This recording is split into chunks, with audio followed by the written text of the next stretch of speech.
How many of you have read one of the following books? To Kill a Mockingbird, The Great Gatsby, Animal Farm, The Hunger Games series. How would you feel if I told you that all of those books are on the banned books list? I know that when I read that list, I was really shocked at a lot of them because I read a lot of them in high school, and the Hunger Games series was one of my favorite series in middle school. So I was very surprised. And there's hundreds of these books that are being banned every single year. I strongly believe that books should not be banned for any reason on a federal level. And I've always been a very strong advocate for books that teach about hard topics such as violence or inequality or racism. And so I did a lot of research about other people's opinions and their arguments about this topic. And there's a lot of people out there that agree with me. And combining my opinions and other people's opinions, I found what I think are the three most important reasons why we should not ban books. Number one is that the topics in banned books teach critical lessons on how to and not to treat others. It helps decrease ignorance when we read those types of books, and it promotes empathy and social emotional skills. So number one is the difficult lessons that we learn through banned books. So a lot of schools in the past have had a lot of these topics or in books that taught about those topics, and schools provide a very safe place to talk about those. Students are able to ask questions that they might not feel comfortable talking about with their parents or with their peers and their friend groups. So they're able to come to a teacher who is talking about these topics and these books and ask them those types of questions. Another part of learning about those hard lessons in school is that students are able to see the negative actions and consequences that come from dealing with those types of behaviors and mindsets that aren't very appropriate. A great example of this was said by Judy Franzak from Montana State University, and she had a lot to say about the topic of violence in literature.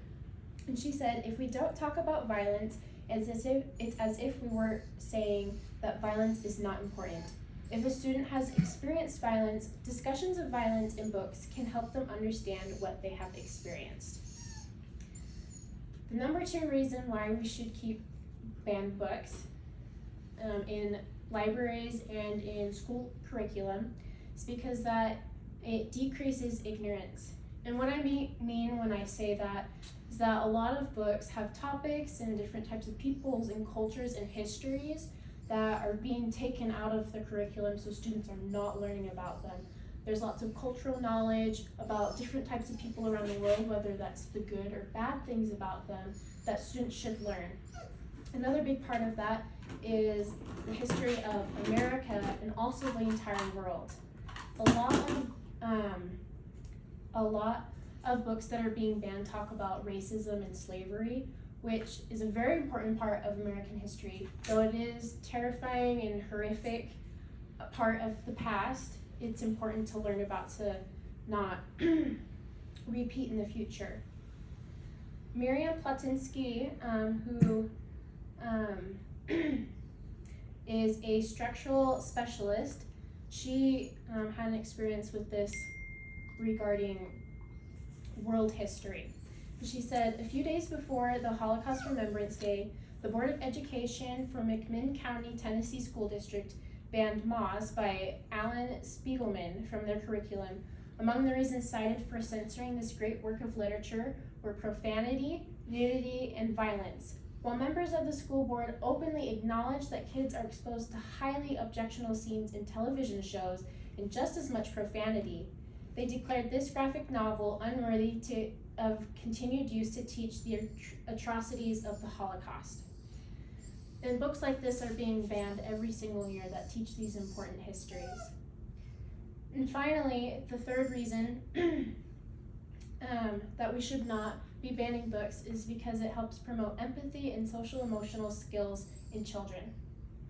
When any of us read about any type of people or culture or situation, we make less broad judgments about those types of people and those situations because we're able to experience from their point of view what they are going through. A lot of research has also shown that fiction builds empathy, especially in children.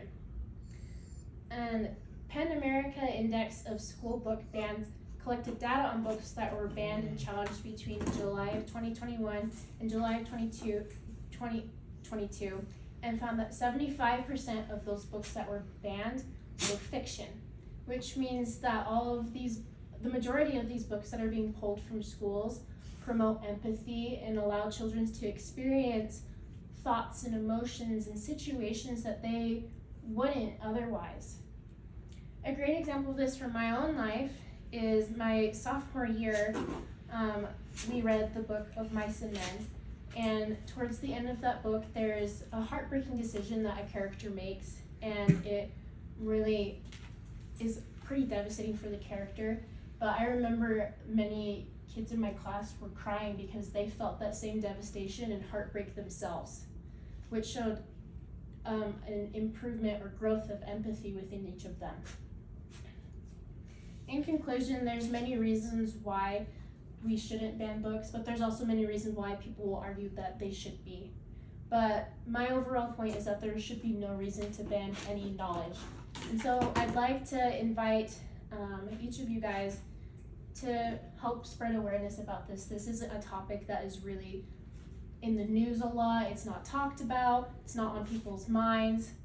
And so maybe just tell one person about the importance of not banning books within the next month, because it's more important for our children and their children and their children to understand the world, learn from past mistakes, and to develop emotional skills that will help them throughout their life. Thank you.